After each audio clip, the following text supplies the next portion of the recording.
If I had to start my agency all over again, I would do exactly this. In this video, I'm gonna dive into exactly what I would do if I would start my agency from complete scratch and I wanted to scale past $60,000 a month in profit in the fastest way possible. And before any of the doubters say that, that's really hard to do and you can't just simplify it like that, you're right. Building businesses is more complex than what I can break down within 20-30 minutes of a YouTube video. But what I can do is make it so valuable that you walk out of this video, implement what I say, make your first money, and then get back to me and we talk collaboration. Okay. Over the last 3.5 years, we have worked with more than 300 plus partners on their agencies one-on-one to be able to scale them with the acquisition systems that we're using for ourselves. We've had one person surpass 7 figures a month, multiple people surpass 6 and multi-6 figures a month, and obviously a lot of people surpass 10K as well as that 60K mark. I've also been able to do that myself twice. Over the last 3.5 years, I've had 2 different agencies that surpassed $60,000 a month in profit. One of them, the first one within 7 weeks, and the second one within 2 to 2.5 months. And so I'm very qualified to talk about this. Without any further ado, let's jump straight into it. What we're gonna go over in this video specifically is a couple of different things. The first one we need to go over is the fundamentals of it. Just a fundamental understanding that you need to have about how agencies work, why they make money, and just the whole model in the first place. The second thing we need to go over is we need to dive into the marketing strategies, and number 3 is sales strategies. This video will not be dedicated to anything on the delivery side of things. So product delivery, client retention, and doing all of that good stuff, that can be a separate video in the future. For now, we're just gonna dive into these 3 main topics. The first thing that we need to do in the fundamentals section is we need to dive into the market. Okay. One thing you need to understand about the market that you choose is that it literally doesn't matter what market you choose as long as they adhere to a couple of different bullet points that I'm going to mention to you in just a second. And by the way, these bullet points, just for some reference, some of these are from the $100 million offers book that Alex Hormozi put out a couple of years ago. So credits to him for that. One thing that I do want to mention about this that's really important for you to understand is that none of these things are hard to find. There are a ton of markets out there, a ton of industries out there that fit these specific requirements. And so it's really not hard to find markets like these. They are everywhere, quite literally. And so I'll just walk you through the step-by-step process just so you can make sure you have your checklist ready and you can tick all of these boxes. And that is really everything you need to do on the industry side of things. So the first thing we need is we need a big enough TAM, which stands for total addressable market. In simple words, the market size. How many potential clients do you actually have in that market that you can target? That's the first thing that you need to understand. The second thing that you need to understand is, do they actually have the money to pay you? If not a good market to target. Point number 3 is, are they easy to reach? Are they pretty simple to find, and can you do that in a scalable way? If they're very hard to spot and find, it's not a good target audience. You shouldn't be targeting monarchs as a target audience because although they have a lot of money, the chances of you reaching them with cold outreach is practically impossible. Like, you can really only get there if you have connections, brand, these sorts of things, okay? So again, TAM, money, easy to reach or easy to target. And then we have another one, which is that the market ideally is growing, not shrinking. I think that's very clear, okay? Those are the couple of ones that Alex Hormozi laid out in his book as well. I would actually add 2 more to this list. The first one is, it should ideally be something that you have experience in, or you have family members that have experience and connections in that industry. For example, maybe you have experience because you worked at a real estate office before as, just a 16-year-old wanting to make some money.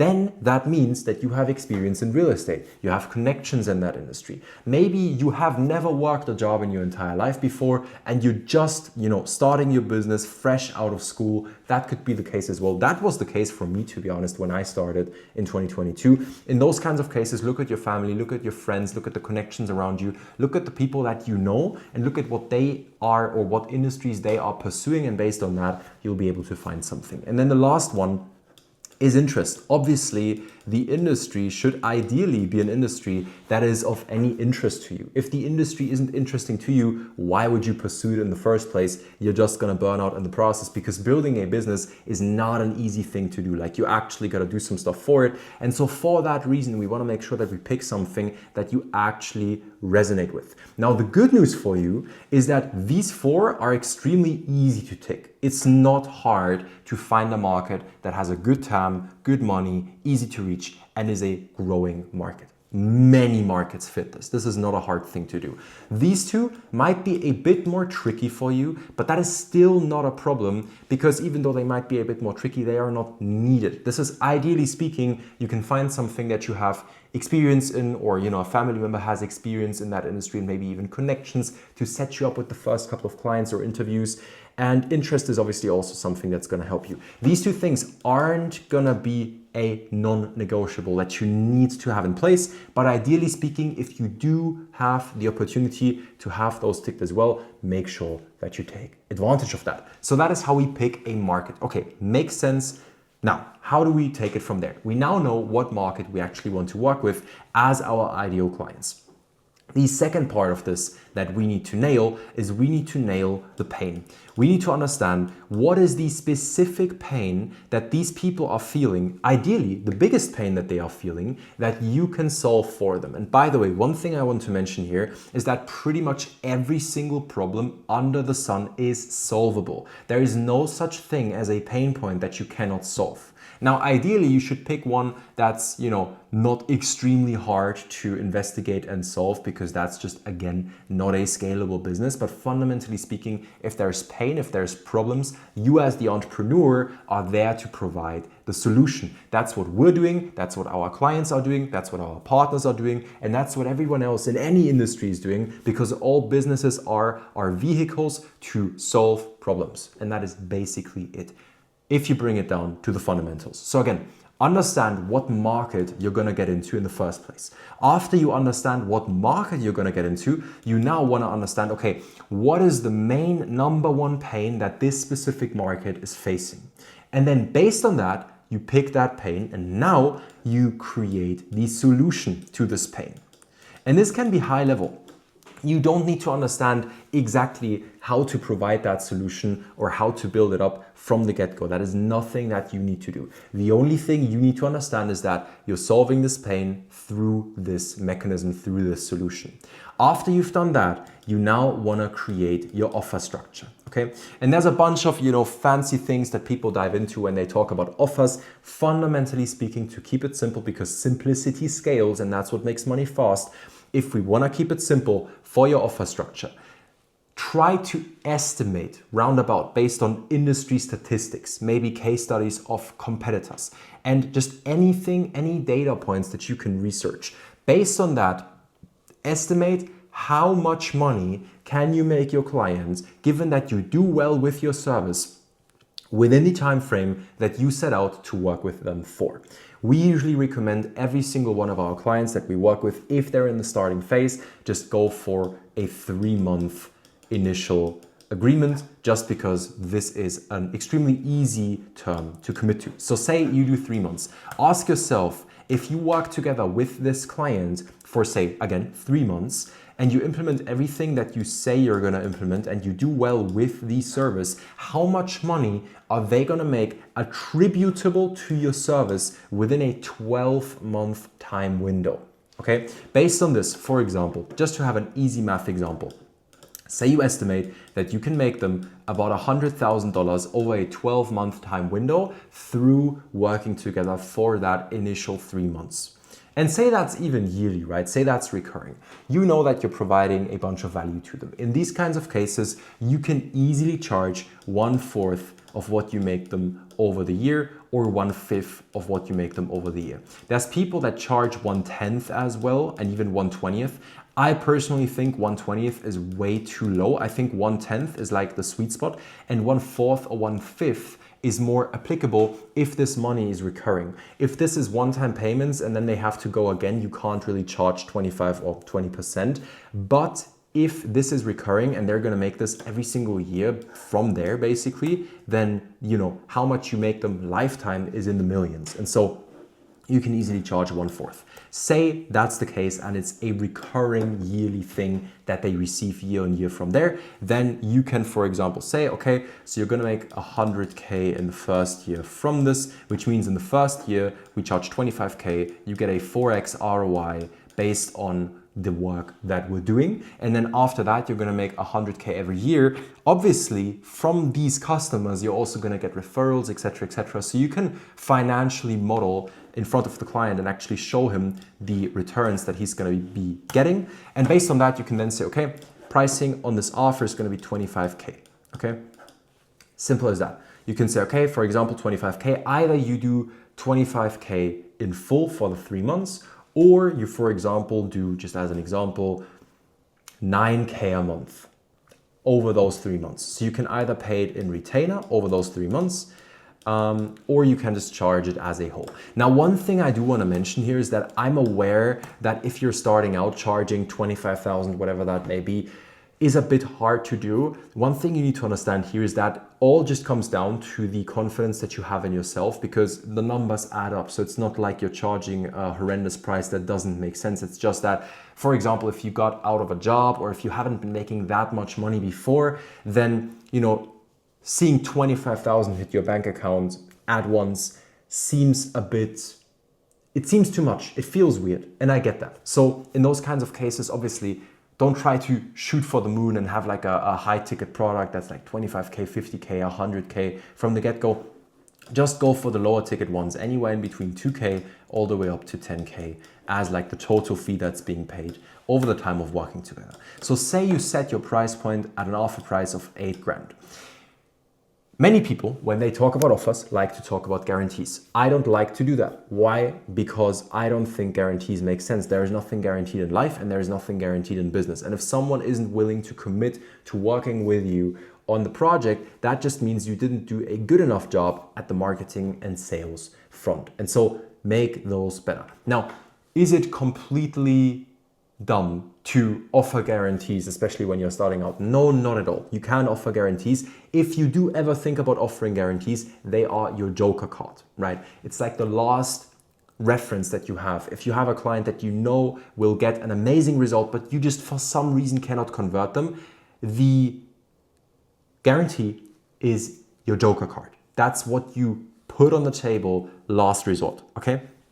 That's for the offer structure. Really simple. Again, none of these things are complex. None of these things are complicated, but this is what makes the money, okay?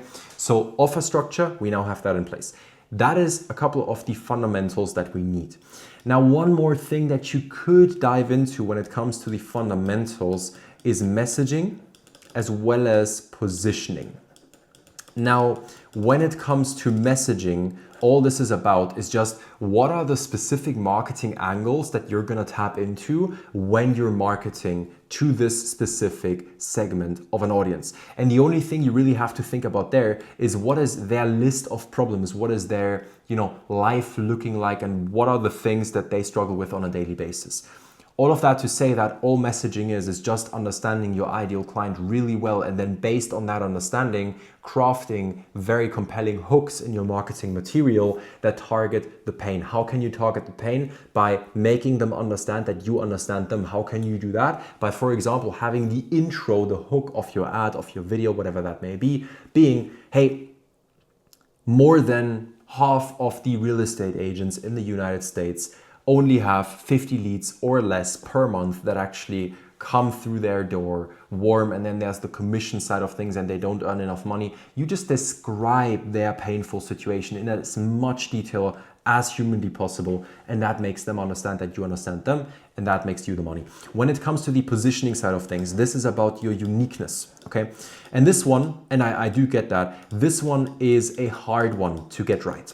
And I'll tell you why. It's hard to get this right because this is nothing that you can just like definitely say right from the get-go. A uniqueness is something that's being developed over time. You're not going to be able to tell, okay, this is the exact one USP, so unique selling proposition, or this one UM, so unique mechanism that we have. You're not going to be able to tell that from the get-go. And so you want to make sure that you have an idea of the messaging, hence have an idea of your ideal client and research the persona you're targeting. And then second one, you want to make sure that you at least try to think of a uniqueness, a unique angle that you can have in the marketplace based on your competition and everything that's going on there. So those are the fundamentals. That was point number one, ladies and gentlemen. Point number two, marketing. Marketing can fundamentally be broken down into three different segments. The first one is content, so organic social media content. The second one is paid ads. And the third one is outreach or cold outreach, okay? These are the three fundamental ways of marketing when you're starting out with your agency in the first place. Now, there are other ones as well, like referrals, but that is not relevant to you if you're starting a new agency. The only thing that I would say you pay attention to here, and this is really important, is that you look at your SOI when you're starting out. What does SOI stands for? SOI stands for sphere of influence. Meaning, at the start, when you're starting with your business, think about who you know. Who do you know that is in this industry? Who do you know that might know someone that is in this industry? Try to go through your SOI, your sphere of influence, in the beginning, just to get the first couple of sales in, or maybe even just get some conversations in with your ideal clients, because those are always gold. So that's that. Now, when it comes to the marketing side of things, we have paid ads, cold outreach, and organic content. Paid ads is amazing. And by the way, one thing I need you to understand here is that all three of these marketing channels work very well. There's not a single one of these channels that's better than the other one. They just have different pros and cons, meaning they have to be leveraged at different stages in the business, and over time they have to be built up together to almost build like an ecosystem of marketing and be omnipresent, okay? So paid ads. Paid ads are amazing because you can grow really fast. At the same time, if you don't have the sales infrastructure in place that's needed to make paid ads profitable, you're gonna lose your money. Okay, what do I mean by this? Well, let me tell you a story about this. Back in the days when I think I was 20 at that time. Now I'm 22, just for your reference. Back in the days when I was 20, so about 1.5 to 2 years ago, I paid a marketing agency about $2,000 a month as a retainer for them to run my meta ads for me. And they did so, and they successfully were booking about 5 to 10 sales calls every single week on my calendar, and that was with an ad spend budget of about, I think, 1,500, maybe around about that. I wasn't spending too much. My point being, they were doing solidly well with the quality of leads they were bringing, the amounts of calls that they were booking, the amount of shows that I got. Even though that was the case, I wasn't able to sign a single one of those clients. And the reason for that is really simple. The only reason as to why I wasn't able to do so is because my sales system sucked. I, first of all, was bad at closing. Second of all, my sales system sucked. I didn't really have any good pre-call nurture systems in place. I didn't really have anything in place that would convert these people. One thing that you fundamentally need to understand about paid ads is that paid ads is just a way to get traffic, meaning eyeballs, the eyeballs of your ideal clients consistently. It is not a predictable way to get clients, because the only way that you're gonna get predictable, consistent client flow from paid ads is if you're able to have a clean sales system in place that converts this traffic. But in the beginning stages of your agency, unless you've had many agencies before and made a lot of money with them, you don't have that. And so you shouldn't go into paid ads unless you have what? Proof of concept, so POC, organically. What does this mean? If something doesn't sell to a warm audience organically, you shouldn't be selling that to a cold audience via paid ads because it doesn't make any sense. It's not going to convert. And so paid ads is great if you have a good sales system from the get-go and you have organic proof of concept with what you're selling. Only then do you activate paid ads. You can do that really fast, right? You can do that within a couple of days, 1 to 2 weeks, you can do that. But at the same time, for most of you, it won't be the case. And so I would stay away from paid ads up until that point in time. Then we have two left. We have organic content and we have cold outreach. These work together. And the reason they work together is because people respond based on what your profile is looking like, okay? There are a couple of different factors that tie into how well your cold outreach is actually performing. And I'll break them down right now. First one is deliverability, okay? So how many of the messages that you're sending are actually being delivered?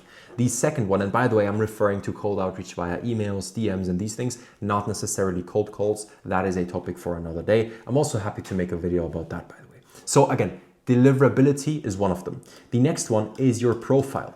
Based on the profile that you're sending the messages from, for example, on Instagram or on LinkedIn, whatever that may be, based on your profile, will they reply yes or no? Why is this important? Because people curate a certain, or you curate a certain perception of yourself in people's eyes based on your social media profile. So if someone looks at your social media profile and it's high quality and it's clean and it's authentic and it's confident and it just screams quality, that's when people assume a high price point. That's when people assume that you're extremely good in your delivery and the delivery is extremely valuable and brings results. Why do they assume that? Well, the interesting thing about this that you need to understand is that people don't know your product.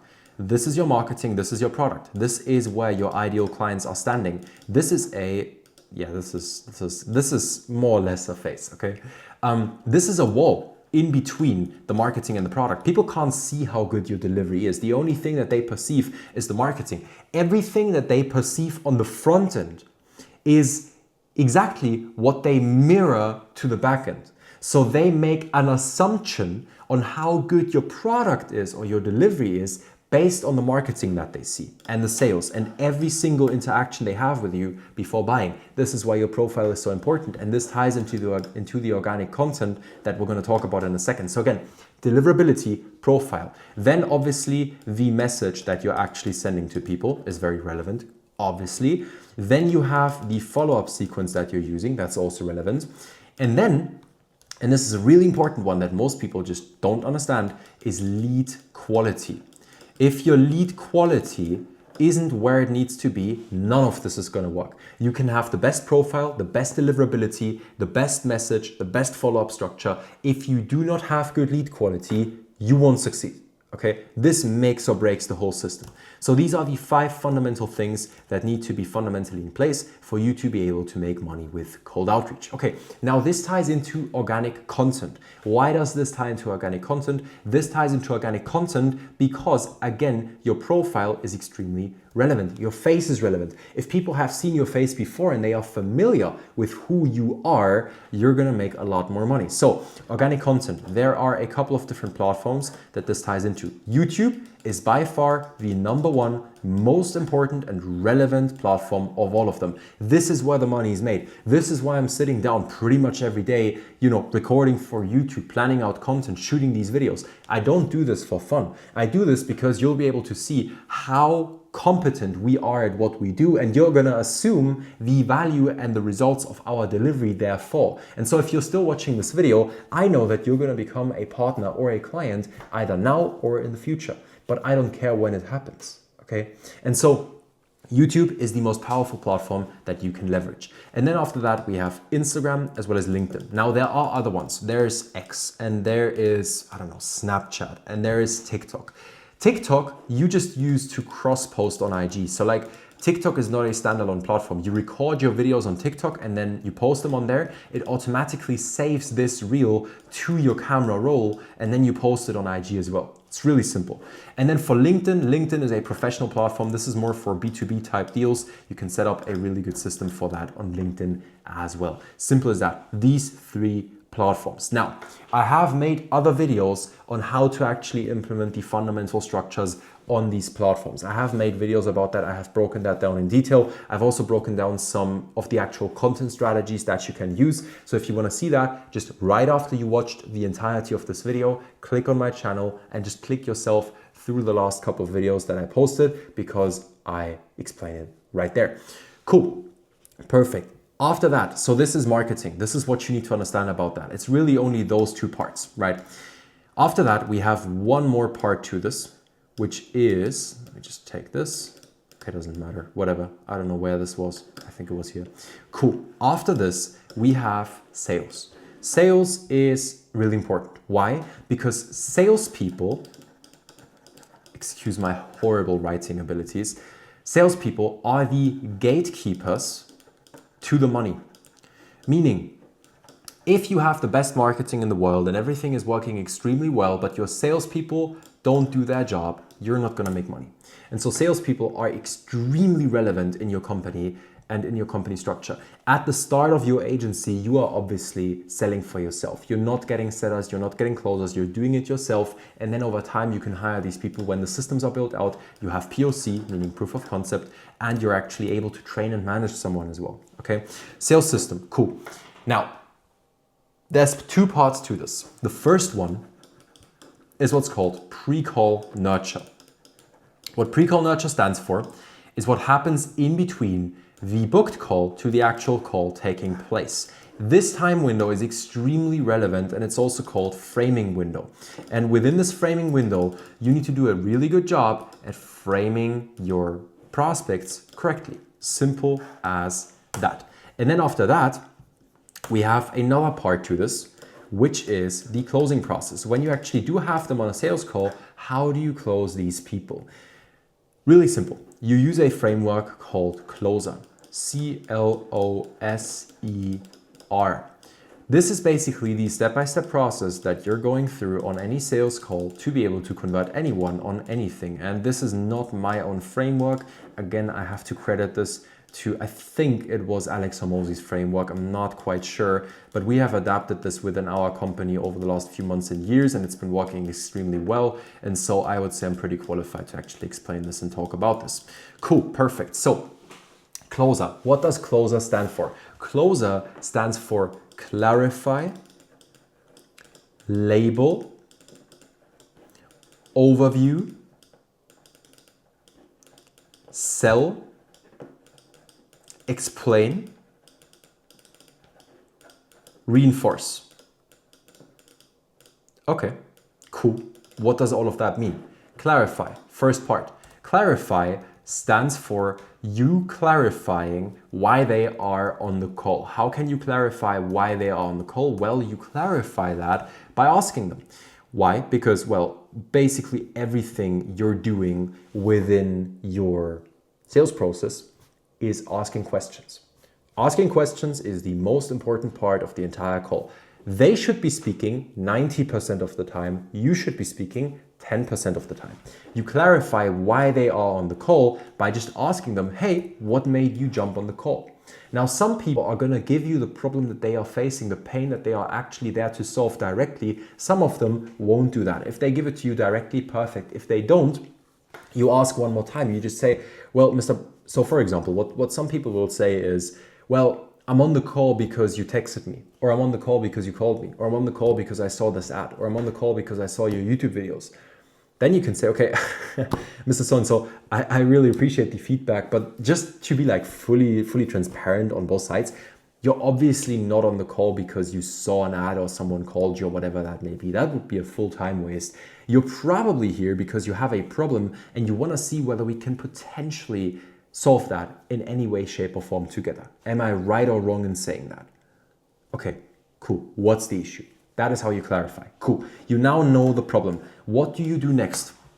The next thing you do is you label, meaning now that you have the problem, you attribute that problem to them. You attribute this label to them so that they're not going to lose this label throughout the entire call anymore. How can you do that? You just say, okay, Mr. So-and-so, so if I understand correctly, very important phrase, if I understand correctly, then you're in a situation right now where X, Y, and Z is the case. Is that correct? That's your situation and that's why you have this outcome. You are here.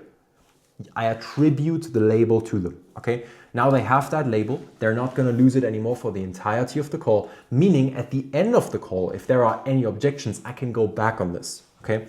O stands for overview. Overview stands for overviewing the pain. How do we do this? We go into what's called the pain cycle. So we know the pain, we labeled them with that pain. What we now do is we need to overview their pain. How do we do this? Well, it's actually pretty simple. You ask them, how long have you had this problem for? Okay, and what have you specifically tried to solve this problem so far? Oh, I tried A. Okay, did that work out? No. Why did that not work out? Because of X, Y, and Z, right? Reason X, Y, and Z. And then you go back again. So now you're in the loop. You then ask, okay, what else have you tried? I tried this. Why didn't that work out? Because of this. What else have you tried? I tried this. Why didn't that work out? Because of this. What else have you tried? I tried this. You see, I'm now building a pain cycle. This is how you increase the pain awareness that they have dramatically. Really important for you to understand here. You are not creating pain. You're not instilling pain in them that isn't there. You're not doing anything immoral. All you're doing is you're making them painfully aware of their pain. That's everything you're doing. You're bringing it out. They had it behind locked doors somewhere because humans want to avoid pain. That's just a natural habit that we have. And so for that reason, they have it locked away. You're bringing it up. Okay? Simple as that. Then we have S. S stands for sell. Okay? Sell basically just means that you do the pitch. How do you pitch? You tell 2 to 3 stories about the core deliverables and the core outcomes of working together. E stands for explain. This is not relevant for all products, but some products have some explanation tied to it because people have to understand certain things. If that's the case, you explain. And then R stands for reinforce. Why? Because after people buy, they sometimes get buyer's remorse. And so you need to reinforce the decision that they made and tell them that they made the right decision. All you're doing in the sales process is you're guiding people to make the best decision for themselves. And that is really everything to that. That is it for this video. I hope you found this video valuable. If you have any questions, leave them down below in the comment section. I would recommend you check out the first link in the description. It's a 1.5 hour long masterclass where I'm going over a lot more topics, specifically diving into YouTube, Instagram, how to build organic social media infrastructure that brings in inbound leads and converts these people for your agency business. And it's really cool. I actually hosted that in the Rosewood Munich, which is the most expensive hotel in the city. Had a really good day there with a bunch of clients and partners, etc. And yeah, this is a recording of a part of that keynote. So make sure to watch this right after. First link in the description. Outside of that, if you did find value in this video, like, subscribe. And outside of that, that's really it. If you have any questions, text me on Instagram and I'll see you in the next video.